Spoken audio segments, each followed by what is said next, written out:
یہ سال ہے 338 قبل مسیح۔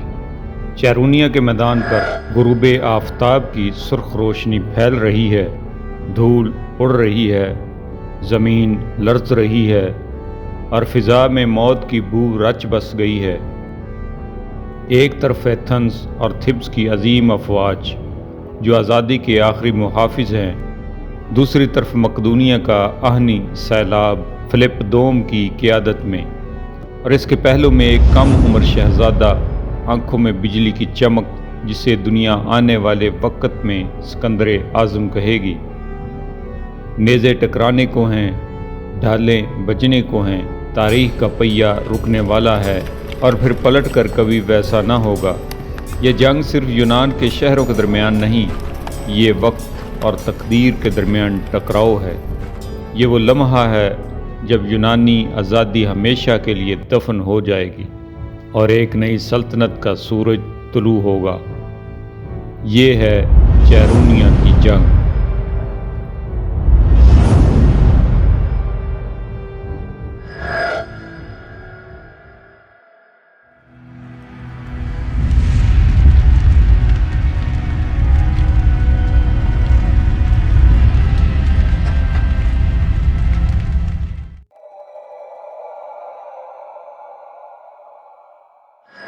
سیاسی، سفارتی اور جنگی میدانوں میں مقدونوی بادشاہ فلپ دوم کی کامیابیاں یونان کی دیگر شہری ریاستوں کے لیے تشویش کا باعث تھیں۔ اس زمانے میں ڈیموستھینیز، ایتھنز کے ایک مشہور خطیب، نے فلپ کو اپنی مشہور تقاریر میں، جو فلپیان کہلاتی ہیں، یونانی جمہوریت اور یونانی شہری ریاستوں کا دشمن خاص قرار دیا اور اپنے ہم وطنوں کو فلپ کے خلاف جنگ پر آمادہ کر لیا۔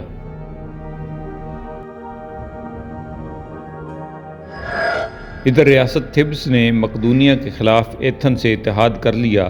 ایتھنز نے مقدونیہ کے خلاف اپنے اس حلیف کو بہت سی خصوصی مراعات دیں اور اعلان کیا کہ مقدونیہ کے خلاف لڑی جانے والی جنگ کا 1/3 خرچہ وہ خود برداشت کرے گا۔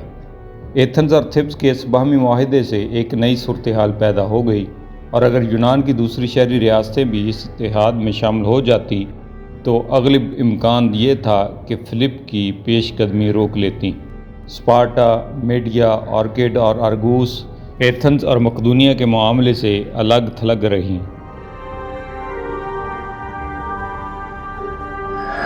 موسم بہار 338 قبل مسیح میں اہل ایتھنز نے ڈیموستھینیز کو اس کے مقدونیہ کے خلاف تقاریر کرنے کے انعام میں ایک خصوصی طلائی گھیرا پہنایا۔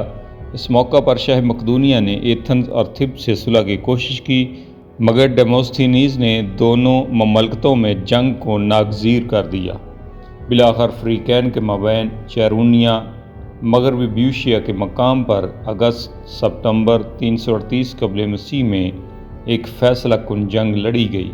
فلپ کی فوج 30,000 پیادوں اور کم از کم 2,000 سواروں پر مشتمل تھی۔ گو اتحادی افواج تعداد میں اس کی فوج سے زیادہ تھی، مگر اس کے مقابلے میں فلپ کی جنگی چالیں اور تجربہ کاری یکتا تھی۔ اس کے سپاہی اور سالار بھی نہایت قابل تھے، جبکہ اس کے مقابل فوج سب کی سب شہریوں اور ناتجربہ کاروں پر مشتمل تھی جو آزادی اور حریت کے جذبے سے سرشار تھے۔ ان میں تھبس والوں کی ہمت، مردانگی اور شجاعت ضرب المثل تھی۔ اہل تھبس میں 300 سپاہیوں پر مشتمل ایک ایسا دستہ بھی تھا جس کا مقصد صرف مرنا یا مار دینا تھا۔ یہ فوج تقریباً 378 قبل مسیح میں تھبس کے جنرل گارجیداس نے بنائی تھی۔ یہ سپاہی صرف 150 جوڑوں پر مشتمل تھے۔ یونانی فلسفے کے مطابق اگر ایک سپاہی چاہے وہ اپنے محبوب کے ساتھ ہی کیوں نہ لڑ رہا ہو تو وہ شرم یا خوف کی وجہ سے کبھی پیچھے نہیں ہٹے گا بلکہ آخری دم تک لڑے گا۔ یہ سپاہی انتہائی سخت تربیت یافتہ اور ہمیشہ اگلی صفوں میں موجود رہتے۔ ان کا مقصد تھا کہ یا تو دشمن کو شکست دیں یا پھر خود لڑتے لڑتے مارے جائیں۔ اس لیے انہیں یونانی دنیا کی سب سے بہادر اور ناقابل شکست فوجی یونٹ سمجھا جاتا تھا۔ ان کو سیکرڈ بینڈ آف تھبس کہا جاتا تھا۔ اسی یونٹ نے الیکٹرا کی جنگ میں 371 قبل مسیح میں اسپارٹا کی ناقابل شکست فوج کو شکست دی۔ اور پہلی بار اسپارٹا کے غرور کو توڑ ڈالا، جو اس وقت یونان کی سب سے طاقتور فوجی ریاست تھی۔ جب فلپ دوم اور اسکندر اعظم نے تھیبز اور ایتھنز کے اتحاد کو چیرونیا میں شکست دی، تو اسی جنگ میں یہ سیکرڈ بینڈ آف تھیبز آخری دم تک ڈٹا رہا۔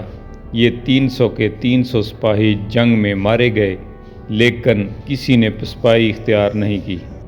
روایت کے مطابق اسکندر اعظم نے ان کی بہادری دیکھ کر کہا تھا، یہ لوگ مرے ہیں مگر شکست نہیں کھائی۔